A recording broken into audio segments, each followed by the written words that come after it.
Welcome to the Old Time Radio Westerns. I'm your host, Andrew Rhynes, and let's get into this episode. This episode is going to be Challenge of the Yukon. Original air date is July 26, 1950, and the title is The Spread Eagle Raid. Let's get into it, and thanks for listening. The Challenge of the Yukon.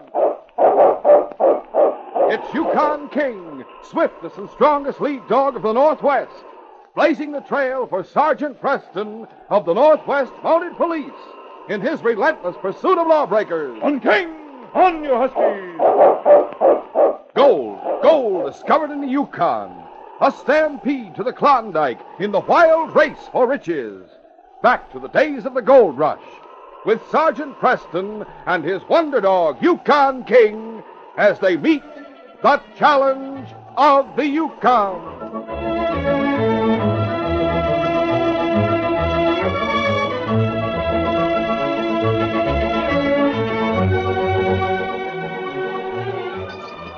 Sergeant Preston was returning from patrol one morning and was mushing along the trail bordering Venture Creek. His great lead dog, Yukon King, was running ahead of the team as loose lead. In the distance stood a small cabin. Suddenly, King increased his speed and sprinted forward. What's up, fella? Then the sergeant saw what had attracted King's attention.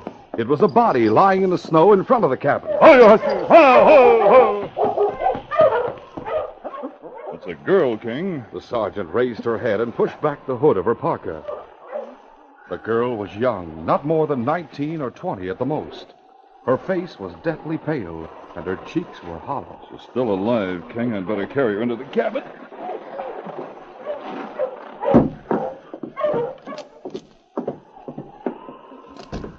As the sergeant laid her down on the bunk, the girl's eyes flickered open. Who are you? Sergeant Preston, Northwest Mounted Police. I found you lying unconscious in front of the cabin. Oh, I see. Thank you, Sergeant. I'm Mrs. Redford, Anita Redford. What happened? I was feeling quite ill a while ago. I thought perhaps if I went outside and got some fresh air, well, I might feel better. Yes, I fainted. How do you feel now? All right. Quite all right. Where's your husband? He went out hunting. Look, how long's it been since you've eaten? Why, I don't know what you mean.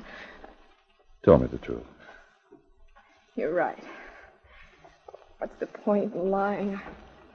I haven't eaten since yesterday morning. You stay right there. I'll fix you some food. The sergeant went out to his sled and returned with an armful of his own supplies. Then he fixed Mrs. Radford a nourishing meal. When she was through, she turned to him with an embarrassed smile. I can't tell you how grateful I am. It's terribly embarrassing to have to accept charity. Charity has nothing to do with it. Country like this, a person gives help when he can and accepts it when he needs it. I suppose that's the common sense attitude. Of course it is. Is your husband's claim played out?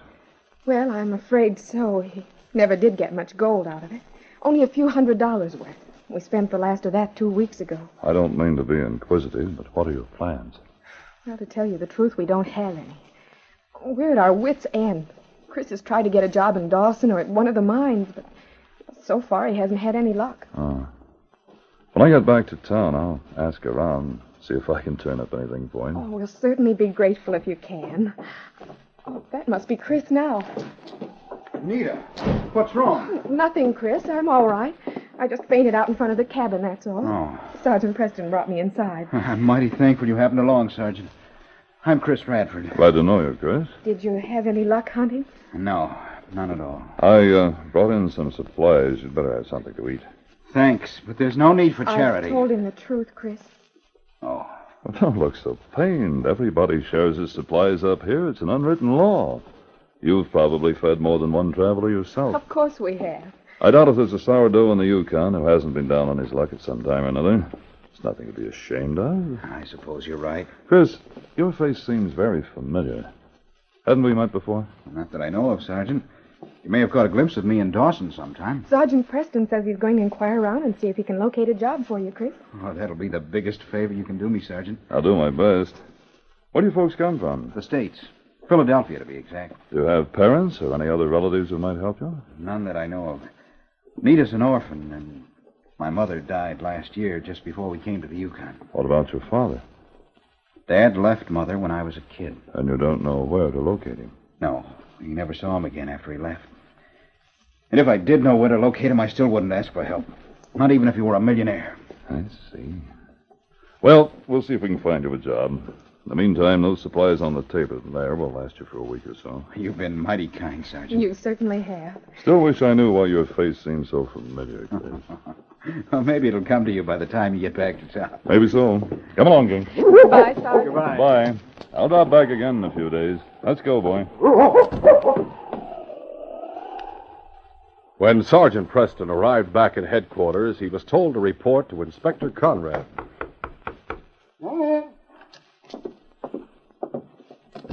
Oh, it's you, Sergeant. Yes, sir. Constable Ross said you wanted to see me. Yes, I have a new assignment for you. Rather a vague assignment, I'm afraid.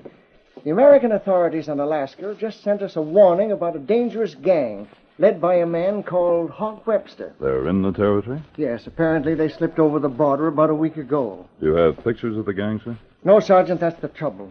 All we have to go on are some very brief descriptions. Here, you can take the report and study it. Oh, very well, sir. Oh, while I'm here, there's something I'd like to speak to you about, sir. Go ahead, Sergeant. Do you know the man they call Klondike Jack? Certainly. He's the owner of the Spread Eagle Cafe. Does he have a police record? Yes, we have him covered in our files. He served time in the States for train robbery. Then later on, he got in trouble in Alaska. Received a 1-year sentence. However, he's never given us any trouble here in the territory. Do you know his real name? Yes, it's Jackson Radford. Radford. Does that mean something to you? This morning I met a young fellow out on Venture Creek named Chris Radford. His face seemed familiar, but I couldn't place him, and later on I realized he's almost a double for Klondike Jack. They're probably related. I believe they're father and son. Chris told me he hasn't seen his father in years, doesn't know where he's located. What's the reason for your interest, Sergeant? Chris and his wife are practically destitute, sir. His claim's played out, and he can't find a job. Well, Klondike Jack can certainly afford to help them out. He's making a fortune out of his cafe. Trouble is, Chris won't accept help from him. Feels very bitter toward his father. Well, at least you can let them know about each other. Perhaps you can bring them together, Sergeant. I'll do my best, sir. At that moment, Klondike Jack was seated in his office at the rear of the Spread Eagle Cafe. He was talking to a visitor, a gaunt, cruel-looking man with a beak-like nose and a scar across one cheekbone. The visitor was the outlaw Hawk Webster. Jack was saying, Why, I thought you and your gang were still operating in Alaska. What in thunder are you doing here in Dawson? The United States Marshal got on our trail and started making things hot for us. So we decided to look for happier hunting grounds. What did you come to me for? Well, it's like this, Jack. Me and the boys are a little short of cash right now. We figured we might work out a deal with you. Yeah, what kind of a deal? With a layout like this, you're in a position to pick up lots of useful information. Such as? Well, for instance, a miner comes into your cafe. He starts to enjoy himself, shoots off his mouth. You find out he struck it rich. Got a whole heap of gold stored away back in his cabin. All right? You pass the word to us. And you follow him back to his cabin and swipe his gold. Is that it? Yeah, that's it. I'm not interested. Now, look, Jack, use your head. I am using my head. That's why I'm turning you down. I've been going straight ever since I hit the Yukon territory. I aim to keep on going straight. Oh, wait a minute. Come on in. Boss, Sergeant Preston here. Wants to talk to you. Okay, send him in. Wait a minute. Who's this Sergeant Preston? It's Mountie. That's what I figured. Look, how about hiding me somewhere around here till he clears out? What's the matter? He's never seen you. That marshal may have sent my description to the Mounties. All right, get in that closet over there and keep quiet. He probably won't be here long. Okay, hurry up and get rid of him. All right, send him in, Sam. Right, boss. A moment later, Sergeant Preston entered the office. Howdy, Sarge. Hello, Jack. Have a chair. Thanks. Well, what's on your mind? Jack, I believe you used to have a family once upon a time. Yeah, I guess maybe I did. How'd you know? Any idea what happened to them? Oh, I wrote my wife a couple of years after I left her, but I got no reply. Later on, I went back, but they were gone, moved somewhere else.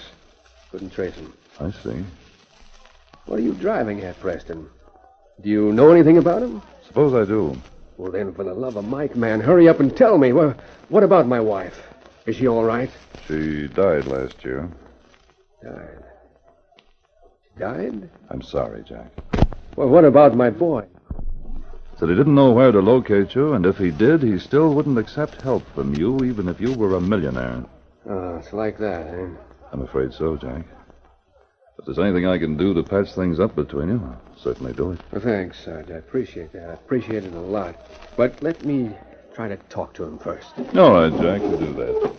His cabin's about halfway up the creek. There's a big boulder on the bank of the creek right in front of it. You can't miss it. Oh, I'll find it all right. Let me know how you make out. I sure will, Sarge. And I'm plenty grateful to you for telling me about my boy. Come along, King. So long, Sarge. Bye, Jack. Finally got rid of him, huh, Jack? Yes, he's gone, if that's what you mean. Now, about that proposition I was offering you. You changed your mind, huh? No, I haven't. As far as I'm concerned, you can clear out right now. And don't come back. Sure. Sure, I'll clear out. But you know, I got a hunch you may be sorry you passed up my offer.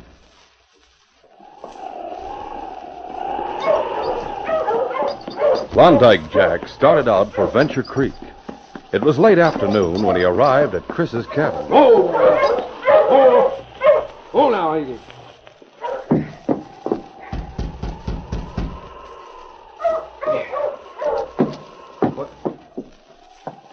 Hello, Chris. Well, aren't you going to ask me in? What do you want? I'd like to talk to you. All right. Nita, this is my father. How do you do? Well, so you're my daughter-in-law. Come here and let me look at you. By thunder, you're as pretty as a picture. As pretty as Chris's ma was when she was your age. How did you know we were living here? Sergeant Preston told me. You look just like your father, Chris. That's why Sergeant Preston kept saying your face seemed so familiar. Yeah, I guess he must have figured it out after he left here. I reckon so. Well, now that you're here, what do you want with me? I want to help you, son. I don't want your help. Listen to me, Chris. I know you hate me. I don't blame you. But maybe I'm not quite as bad as you think. You ran off and left Mother to starve, didn't you? I wrote to her, and I tried to find you later on. You were gone. I couldn't trace you. You could have if you'd tried hard enough. I reckon it's no use trying to excuse myself. I've done wrong, Chris. I know that. But I've paid for it. Believe me, I've paid for it. Now, can't you let bygones be bygones? No, I can't. If you'd seen what Mother went through, you'd know why. Chris, don't you think you're being a little too harsh? No, I don't. But I want to help you, son. You need money. All right, I've got money. Lots of it. You can have it all. Thanks. But I'll get along without your help. That's your final word? Yes. That's my final word. All right, I can understand how you feel. If that's the way it's got to be, I'll clear out. But if you should change your mind, well, I'll sure be glad to see you. You can find me at the Spread Eagle Cafe in Dawson. Just ask for Klondike Jack. Goodbye. Goodbye. Good luck to both of you. Both Chris and Anita were silent for a long time after Chris's father had left the cabin. But later that evening, Chris burst out with the thoughts that were uppermost in his mind. You blame me, don't you, for turning Dad away as I did? Of course I don't blame you, Chris. I can understand how you feel. Just the same, you think I was too harsh with him. I do think he's sorry for the past, and he's terribly unhappy. He wants to make it up to you any way that he can. What you mean is he wants to buy me off. He thinks he can salve his conscience with money. It's the only way he has to make up for what happened. Yeah, I know. And in the meantime, I'm broke. I can't support you properly. Can't even feed you. Oh, please don't talk that way, Chris. Things are bad right now, but they won't always be like this. You'll find a job and Yeah, maybe. What's going to happen if I don't? Someone's at the door. I'll answer it. Howdy. You're Chris Radford, ain't you? That's right. I'd like to talk to you about something. Oh, come on in. Are you alone? Well, my wife's here. Then maybe we'd better talk outside. What I gotta say is private. Oh, what's this all about? you need money, it'll be worth your while to listen. All right. Wait a second till I get my coat. Sure. Who is it, Chris? I don't know. He wants to talk to me outside. I won't be too long. All right. What's on your mind? How'd you like to pick up $5,000? $5,000? For doing what? Wearing a handkerchief over your face and holding a gun. What's that? Now, see here, mister. Yeah. Simmer down a minute and listen to me, will you? Here's the idea. Tomorrow night, I'm aiming to rob a cafe in Dawson. Now, you must be crazy coming to me with a proposition like that. Look, I'm not asking you to take any risks or do any of the dirty work. And what are you asking? Well, if you listen, I'll tell you. There's 4 of us going to stage this holdup. Be a big job. We need one more man to pull the thing off right. Meaning me? Yeah, meaning you. But your part will be easy. All you'll have to do is go in with the rest of us, stand there with a gun in your hand. Just help keep the customers covered. That's all. Me and the boys will handle all the details and take care of any trouble that comes up. How did you find out about me? What's the difference? Point is, I heard you were broken up against it. So naturally, I thought you might be interested in picking up some easy money. And maybe winding up in prison. Don't be crazy. This job's a cinch. What's more, I'm offering you $5,000. That's guaranteed. If your share comes of more than that, you'll get more. $5,000?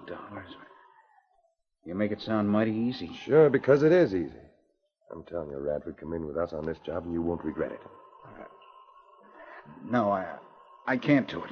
You'd rather stay honest and starve to death. Is that it? Well, what if I would? That's my business, isn't it? Look, maybe you don't mind starving out here, but what about your wife? You suppose it's any fun for her? It's not my fault if I can't find a job. It'll be your fault if you don't get her out of this mess. Listen, you can do a lot with $5,000, Radford. It'll take you back to the States in style. Back to where you can find a job, give your wife the kind of life she deserves. All right, I'll do it. I'll go in with you. Now you're talking sense. It was late at night when Hawk Webster returned to the cabin on the outskirts of Dawson, which he and the other 3 members of his gang were using as a hideout. From the evil grin on his face as he stepped into the cabin, his 3 henchmen could tell that his mission had been a success. Yeah. Looks like you got what you went after, Hawk. Sure I did. You mean young Radford's coming in with us on the holdup? That's right. I promised him $5,000 and he couldn't resist. Not that he'll ever see that $5,000. It's sure going to be funny when Jack finds out his own son's helping to rob the cafe. It'll be funny, all right, but Jack won't be laughing. He'll know who robbed him, but he won't dare give us away for fear his own kid might get caught. We'll really have him strapped, huh? Yeah, and that ain't all. Besides the boodle we get from the holdup, we'll be able to blackmail Jack from then on. You mean about his kid? Sure. Either Jack pays off or we send the Mounties a note telling him that young Chris Radford took part in the holdup. Yeah, but if we do that, the kid'll squeal on us himself. Well, let him squeal. The Mounties will have to catch us before they can do anything to us. And besides, we won't have to worry about that. Jack will pay off fast enough when it's a question of his own kid going to jail. Yeah, by thunder, Hawk, you figured out some slick deals in your day, but this job's the slickest of them all. What time's young Radford going to show up? He's going to meet us here at the cabin tomorrow night around 10 o'clock. Then we'll give him an empty gun and head for the cafe.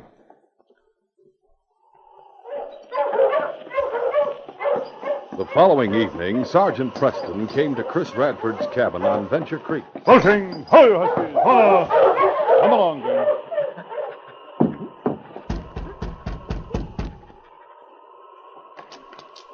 Sergeant Preston. Hello, Mrs. Radford. Take off your parka, Sergeant, and sit down. Why, thanks. I won't bother to take off my parka. I can't stay long. Reason I came was to talk to Chris about his father. Have you seen him? Chris's father, I mean. Yes, he told me about the talk he had with Chris yesterday.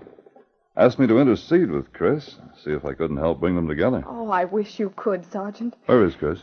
I guess he's in town. Frankly, I'm quite worried about him. Why so? Well, he left early this morning and said he'd be coming right back. Said his business in town wouldn't take more than 15 or 20 minutes at the most. He still hasn't come back. Do you know what he intended to do in town? No. No, I don't. That's partly why I'm so worried. Well, what do you mean? Well, last night a stranger came to see Chris. He wouldn't come in because I was here. He asked Chris to step outside and talk to him. You have no idea who he was? No, I just caught a brief glimpse of him in the doorway. Go on. Well, after he left, Chris seemed very disturbed. He wouldn't tell me what they talked about. All night long he turned and tossed and hardly slept a wink. Then this morning he seemed a lot quieter and steadier, as though he'd come to some decision. And that's when he told me he was going into town. If you're seriously worried, I can have my dog trail him. Do you think he could find him? I'm quite sure he could. He's the best tracker in the territory. Then I wish you would, Sergeant. Maybe I'm being foolish, but it would relieve my mind a lot. We'll need a piece of clothing that Chris has worn recently. That'll give King his scent. All right, Sergeant. I'll get something right away.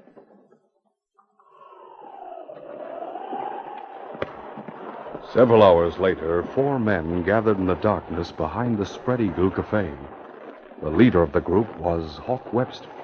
Now, you all got your handkerchiefs tied in place? Yeah. All right, boys, here's how we work it. Deuce, you slip in the back way. Corral everybody in sight. Make sure that no one gets out to spread the alarm. Right, boss. The rest of us will go in the front door and cover all the customers. From then on, I'll give the orders. Now, do you savvy? Gotcha, boss. Sure. Get your guns out. All set? Sure. Yep. All right, let's go. Leaving Deuce behind, the other 3 crooks advanced toward the front of the cafe. Before emerging from the shadows, they halted for a moment and watched the passers-by in the street. Then, when he was satisfied that all was clear, Hawk gave the signal to rush toward the front door. All right, boys.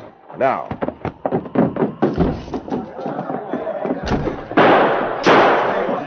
Reach, Charlie, it's a holdup. Look, match men. 3 of them. I'll fix them. I got them, boss. Any more you want a dose of the same medicine? All right, then keep your hands high and don't go reaching for your gun. What's the next move, boss? You stay here by the door, keep them covered. Red, you move around among the tables, grab their pokes. Right. I'll go back in the office and see about the cafe. Circling around the tables, Hawk Webster made his way past the bar and through a doorway leading to the rear of the cafe. There he found Klondike Jack and several employees standing with their hands in the air as Deuce covered them with his gun. I've got everything under control, boss. Good work, Deuce. What?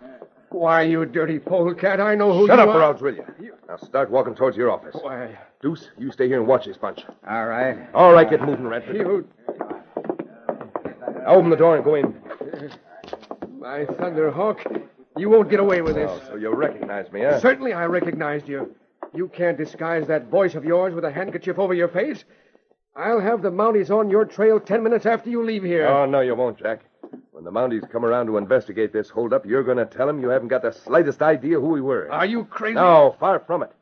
You see, one of the boys out front who's robbing your customers right now happens to be a young fella named Chris Radford. What's that? Yeah, Chris Radford. That kid of yours that needs money so badly. You squeal on me to the Mounties and you'll be sending your own son to prison. You filthy skunk. I don't like to be called names like that. You better lay off or I might start squeezing this trigger. Now, hurry up and get that safe open. Helpless to resist in the face of Hawk Webster's leveled gun, Klondike Jack obeyed the order and opened his office safe. Then Hawk produced a bag which he had been carrying under his parka and forced the cafe owner to stuff into it the gold and currency which had been stored in the safe. When he was All through, right, I'll take Hawk that. took the bag from him and told him to open the door leading out into the corridor. All right, get going.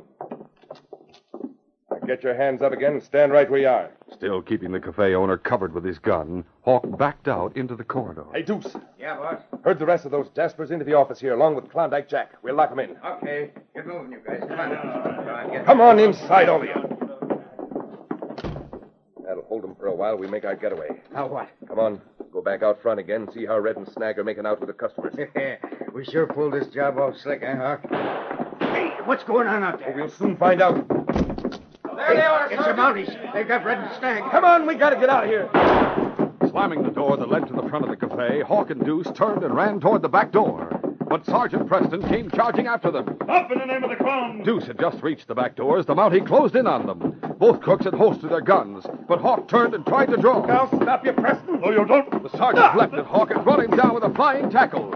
Seeing his leader's plight, Deuce paused and jerked out his gun. Get him, Hawk. But before he could fire at the sergeant, a great dog sprang through the open doorway. The gun flew from Deuce's hand as he went down under King's sudden attack. Meanwhile, Hawk and the sergeant were trading savage blows at short range. As Hawk weakened under Sergeant Preston's terrific punishment, he suddenly stopped punching and grabbed the Mountie around the throat. Don't choke the life out of you, Preston. In answer, the sergeant let go a series of hard rights and lefts to the head. Had enough? Yeah, no. I quit. Get up on your feet, then. I quit too, Preston. Get this dog away from me. Get him away. All right, King. I'll handle him now, boy. Up on your feet, mister. Alongside your partner there. You're both under arrest in the name of the Crown. After handcuffing his prisoners, Sergeant Preston released Klondike Jack and the other persons who had been locked in the office. Klondike's expression was tense and worried as he faced the sergeant. I suppose you captured Chris, Sergeant? No, Jack, I didn't. You mean he got away? I mean he didn't take part in the holdup. In fact, it was due to him that we were able to prevent it. But Hawk said he was out front helping the gang. He was lying. Last night, Hawk persuaded Chris to help rob a cafe because he needed money so badly. Chris didn't know it was your cafe, and anyway, he had a change of heart overnight. Came to town this morning and told Hawk he wasn't going through with it. The gang captured him and was holding him prisoner. Hawk was simply bluffing when he told you Chris was taking part in this robbery. Sergeant, how come you found all this out? When I went to Chris's cabin this evening, his wife was worried because he hadn't returned home. I put King on his trail and tracked him to the crook's hideout. And Chris told you what Hawk and his gang were up to. Is that it? That's right. We came straight here from the hideout and picked up a constable on the way. Oh, that sure takes a load off my mind, knowing my boy won't have to go to prison. Oh, here he comes now, Jack. I think he has something to say to you. Hello there, Chris. Hello, Dad. I'm wondering if you still want to be friends with me after the way I talked last night. Don't be foolish, son. I told you I didn't blame you for feeling the way you did. There's nothing in the world I want more than to be friends with you and your wife. How about shaking hands on that, Dad? By thunder, Chris. Sure makes me happy to hear you say that. And, listen, you're going to let me help you out now, aren't you? You won't have to help him out, Jack. What do you mean, son? There's a $5,000 reward for the capture of Hawk Webster and his gang. That reward will be paid to Chris just as soon as this case is closed.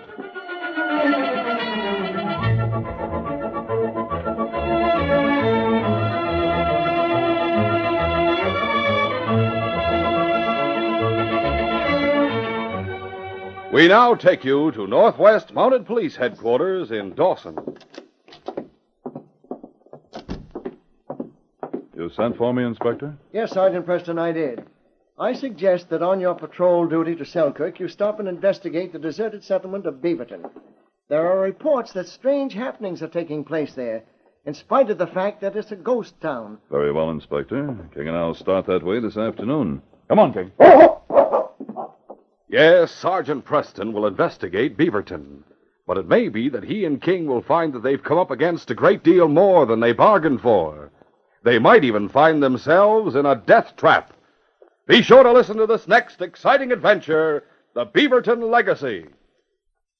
These radio dramas, a feature of the Challenge of the Yukon Incorporated, are created by George W. Trendle, produced by Trendle Campbell Enterprises, directed by Fred Flowerday, and edited by Fran Striker. The part of Sergeant Preston is played by Paul Sutton. They are brought to you once each week until September, when we shall resume our regular Monday, Wednesday, and Friday broadcasts.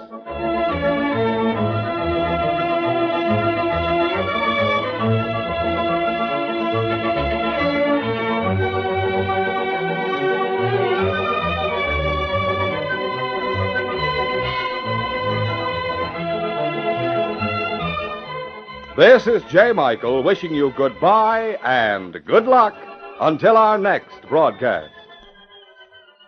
This is the Mutual Broadcasting System.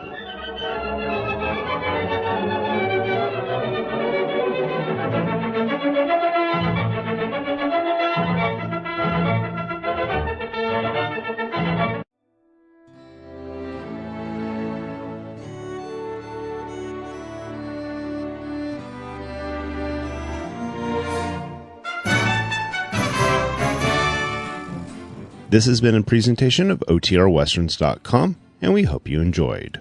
Please take some time to like and rate our shows in your favorite podcast application. Follow us on Facebook by going to OTRWesterns.com/Facebook. Subscribe to our YouTube channel by going to OTRWesterns.com/YouTube. And send us an email, podcast@OTRWesterns.com. You can call and leave us a voicemail, 707-986-8739. This episode is copyright under the Attribution Non-Commercial Share-alike copyright. For more information, go to otrwesterns.com/copyright. Have a great day, and thanks for listening.